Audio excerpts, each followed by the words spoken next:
Duri, hati-hati.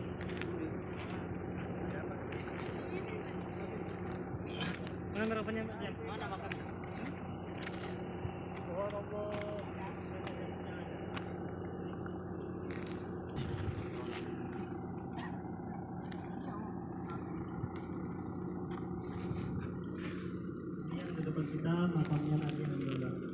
Lam naqsushum alaik.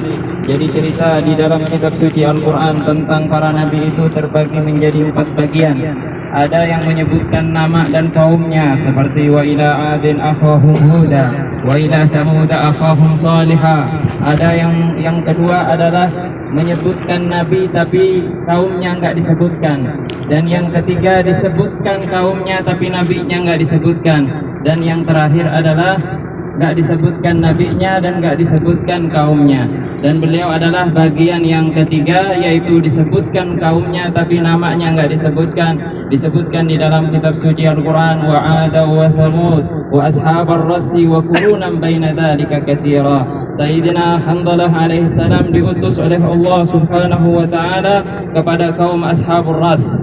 Ashabur ras ini adalah sisa-sisa daripada kaum Samud yang dihancurkan oleh Allah Subhanahu wa taala, dibinasakan oleh Allah Subhanahu wa taala dengan teriakan para malaikat hingga mereka hancur. Tapi ada sebagian dari mereka yang patuh kepada Allah Subhanahu wa taala, yaitu ashabur ras. Akan tetapi setelah beberapa waktu kemudian ashabur ras kemudian menyembah berhala, berpaling dari ajaran Allah Subhanahu wa taala hingga diutus Sayyidina Hanzalah alaihi salam. Akan tetapi mereka mendustakannya, bahkan mereka membunuh beliau. Kata ulama tidak ada siksaan yang paling pedih selain orang yang membunuh nabi ataupun yang dibunuh oleh nabi.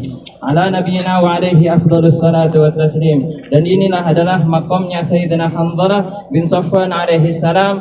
Banyak para nabi yang menziarahi beliau, di antaranya yang disebutkan oleh guru kita Syekh Munir Bazahir. Beliau menjelaskan di dalam risalahnya bahwa Nabi Allah Sulaiman alaihi salam pernah menziarahi beliau, karena Sayyidina Sulaiman alaihi salam setiap tahunnya itu berkeliling di kota Yaman ini, di antaranya menziarahi Nabi Allah Hud alaihi salam. Setelah pulang menziarahi Nabi Allah Hud alaihi salam, Sayyidina Sulaiman alaihissalam memerintahkan kepada angin untuk datang ke tempat ini dan singgah ke tempat ini untuk menziarahi Sayyidina Hanzalah. Lalu ditanya, kenapa engkau minta berhenti di sini? Kata Sayyidina Sulaiman, karena di situ ada hamba Allah Subhanahu wa taala yang bernama Hanzalah bin Safwan alaihissalam. Mungkin hanya ini yang kisahnya itu mutawatir, akan tetapi banyak di kitab-kitab, tapi itu kisah Israiliyat yang enggak mungkin kita kisahkan di sini karena itu banyak kadibnya, banyak bohongnya. Ini hanya sekelumit cerita yang dijelaskan di dalam kitab